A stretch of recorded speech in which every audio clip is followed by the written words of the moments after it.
Oral questions. Questions on. Honorable Representative of the Conservative Party.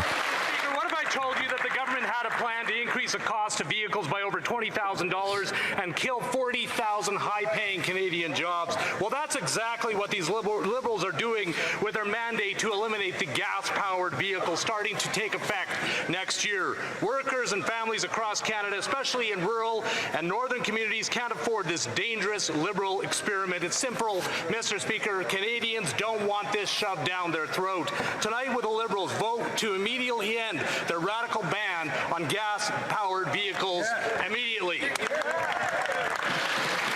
The Honourable Minister of the Environment and Climate Change. Mr. Speaker, leave it to the Conservatives to hit one of the most major industries that we have in our country exactly at the same time as it's getting hit by unjustified tariffs from the United States.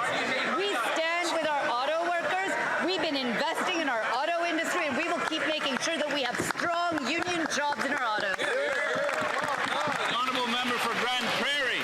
Well, Mr. Speaker, that's completely ridiculous because a report out today projects 50,000 job losses in the auto sector because of trade uncertainty. But rather than providing the auto sector with any kind of certainty, these Liberals are doubling down on their risky and dangerous EV mandate. Ford and GM are pleading with the government to end the insanity. Industry projects that the Liberal ban on the gas-powered engine will cost an additional 40,000 high-paying Canadian jobs. The combination of the Liberals' inability to get a deal on tariffs and their self-imposed radical EV mandate will destroy Canada's auto sector. So will the Liberals join us today and call The Honourable Minister of Finance. Mr. Speaker, we will take no lessons We take no lessons from the Conservatives. To the applause. We will force people to drive electric vehicles. The auto sector, Mr. Speaker. Even Bloomberg ranked Canada first in the world for the EV supply chain, Mr. Speaker. We should all be celebrating. We're going to fight for the industry. We're going to fight for our workers. We're going to fight for Canada strong, Mr. Speaker. We believe in EVs except for Elon Musk. And on this side of the House, we will take no lessons for them. We will stand up for Canadians' freedom of choice. Right. Choice to drive the vehicle that suits their needs. Choice to drive the vehicle that they need for their family. That's what this side of the House will stand for. We're talking. Excuse me, Honourable Member. I missed.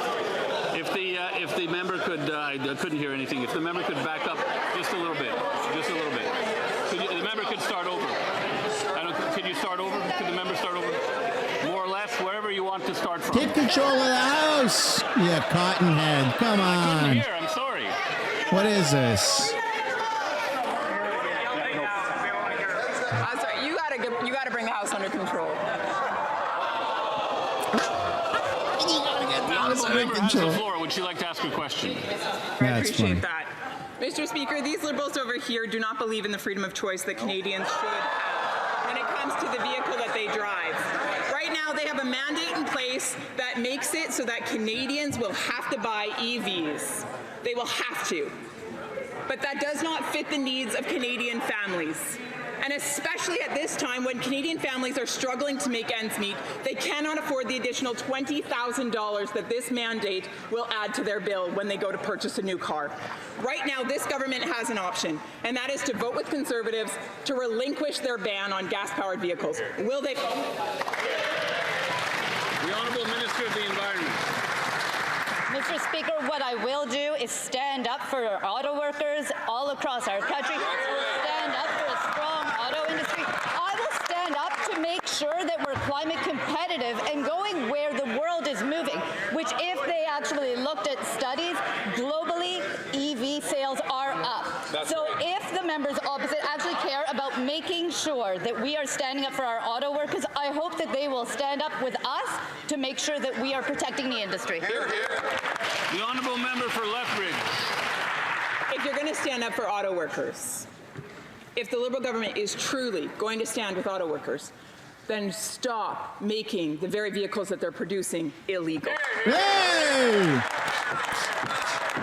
And bring down the cost of gasoline. In my community of Lethbridge, a farmer cannot drive drive an EV to go pick up seed or drive an EV to go harvest their crop. 10 seconds. Families in my community need choice when it comes to the vehicle that they will drive.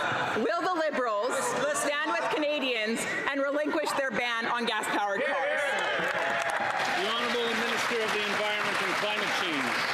Mr. Speaker, maybe just as a point of clarification about the regulation that they're talking about, which is not as they describe, let us be clear that there is no ban on gas-powered vehicles. They can read the regulation.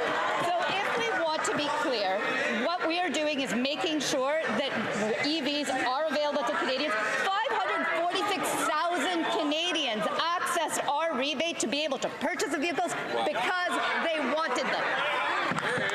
Mr. Speaker, Oxford is home to thousands of hard-working auto workers and spin-off jobs that fuel our economy. A new report warns that the unjustified U.S. tariffs on the auto sector could kill 50,000 jobs. Yeah. Our families are worried, our workers are terrified, and the layoffs have already started. But this Prime Minister claimed to be the man with a plan.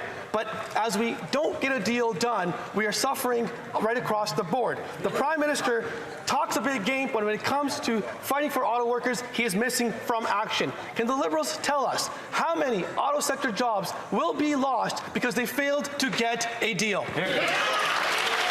Honorable Ministre des Finances. Mr. Speaker, it's incumbent on every member in the South to fight for auto sector, Mr. Speaker. We know that they are the best worker in the world. We know that they are in our communities across the country. Goodness. We know that we have been working with them hand in hand at every time, Mr. Speaker. We're facing a trade war from our closest neighbor, Mr. Speaker, but one thing is true.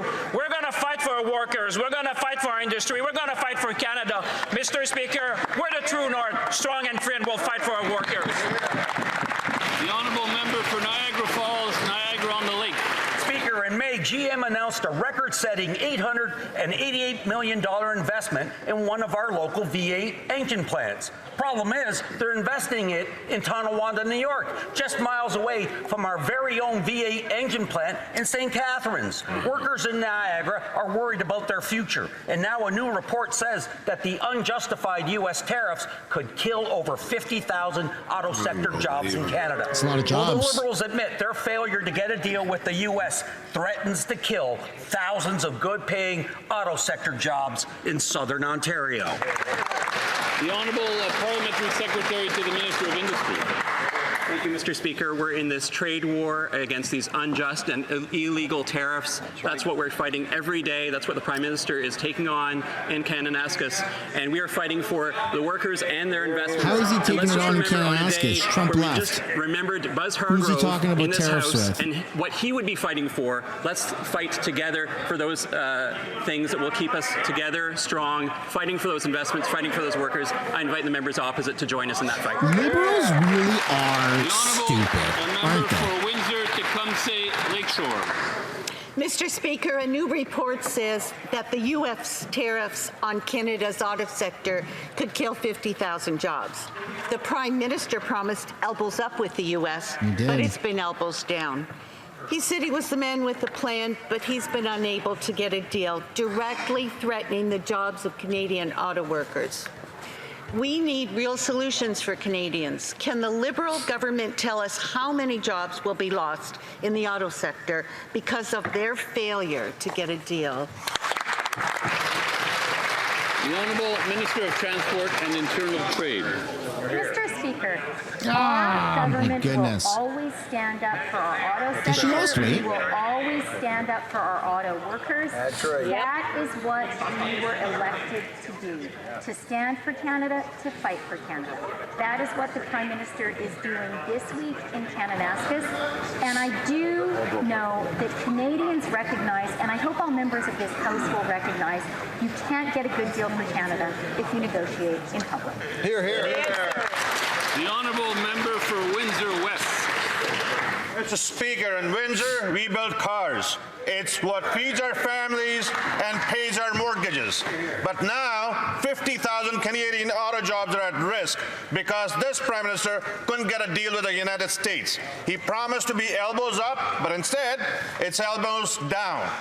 In Windsor, auto workers and suppliers are very concerned, and they deserve answers.